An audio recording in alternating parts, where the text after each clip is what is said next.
guys, this is Brian the Shaving Geek again, and I'm actually doing a video on Thursday for Monday's shave of the day.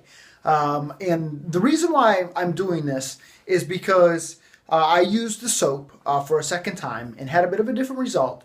And as I said in yesterday's Shave of the Day video, my goal in doing these is to be honest and to be fair to artisans. And so I wanted to talk a little bit about my shave on Monday because I had a little better results with this soap. So on Monday, I used my Semogue 1438. So I kind of switched things up a little bit. I've been using my Plasan and went with this. I don't think that really made a difference as far as how the soap performed, but just was great to get this back out, enjoy that backbone, and it was nice. The soap, let me go to my razor next.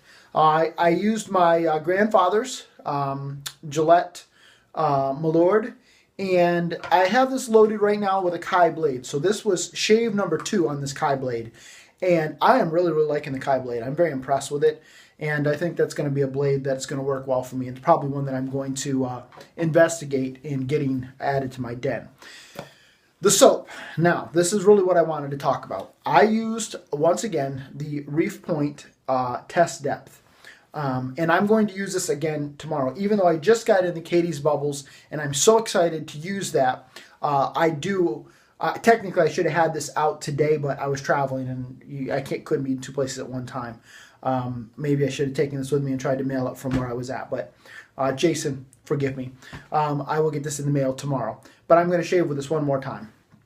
When I used this the first time, you may recall, I just felt like it really dried my face out a lot. And this time it wasn't like that at all. I didn't feel like my face was just totally dried out. So I don't know if it was just a weird thing with the elements, just with the the pellet soap going and the being out in cold, and I don't know what contributed to it, but definitely better results this time around with the test depth. And so I wanted to make sure that I mentioned that because, again, my goal is to be fair, honest and fair. The scent on this, as I told you before, whew, it's just great. I absolutely enjoy the scent. Very, very good scent. A little bit cologne-y, I would say. A soapy cologne-y type scent, but just really great. And so no complaints there. The other thing I wanted to mention about this is a tallow-based soap. And one of the things that I have had problems with in the past, I have hard water.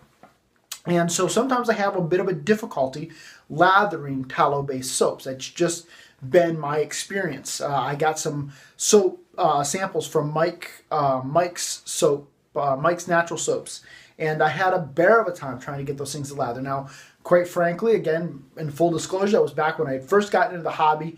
I might not have as much of a problem lathering them now, but at that point in time I did, and that's kind of been my experience. I got in some tikis and a PassAround, and the vegan soaps performed for me just because of my water quality better than the tallow did. And my understanding is that's generally people's experience. I said all that to say this. I had no issues whatsoever lathering this soap. This soap loaded easily, it lathered easily. If I didn't know that this was a tallow-based soap, I would never have known.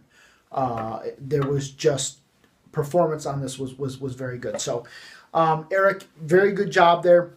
One of the other things I had mentioned when I was one of my nitpicky things when I first talked about the soap was this label on the back kind of peeling, and there could be some work done there. Eric responded that he agreed that was something that he had already was already addressing, and in fact, from my understanding, these metal tins are going away. And Eric, you can correct me if I'm wrong in the comments below. But Reef Point soap, I believe, is just going to these plastic tubs, and these plastic tubs are nice. Some of the nicest tubs that are out there, nice and wide, and just not flimsy at all. So good decision if this is the route you're going. And definitely this labeling here is going to stand up to the elements, being around water and whatnot, a lot better than this label or this label here, which you can see is fading everwood. So again, I just want to make sure that I gave Eric a fair shot, and I'm very, very glad that my second time around with this was a better experience, and I'm looking forward to using it tomorrow. Because I just want to give it that third go round before I send it out the door. So test depth from Reef Point soaps worked very well for me on Monday, and I'll be using that again tomorrow. And then on Monday, just as is my tradition, I'll give you all of the components that I used. I finished up with a Stetson aftershave. As you can see, I love this Stetson aftershave.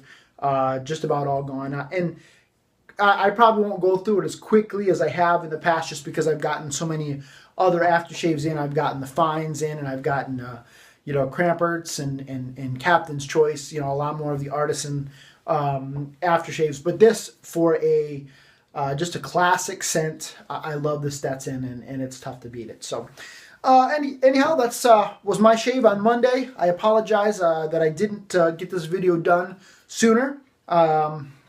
But I just didn't have enough time with my travel on Monday. Just couldn't get it all in. So just to sum it all up, my Semogue 1438 was used. My Gillette Milord, my grandfather's razor, loaded with a Kai blade on shave number 2.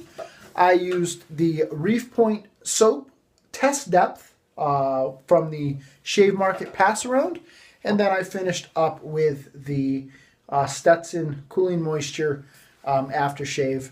It was a great way to start off my day, and got me headed down the road as a happy man, as happy as I could be, leaving my family behind. And so this is Brian the Shaving Geek reporting live from my shave den, wishing you a lifetime of happy shaves. Have a great day, everybody.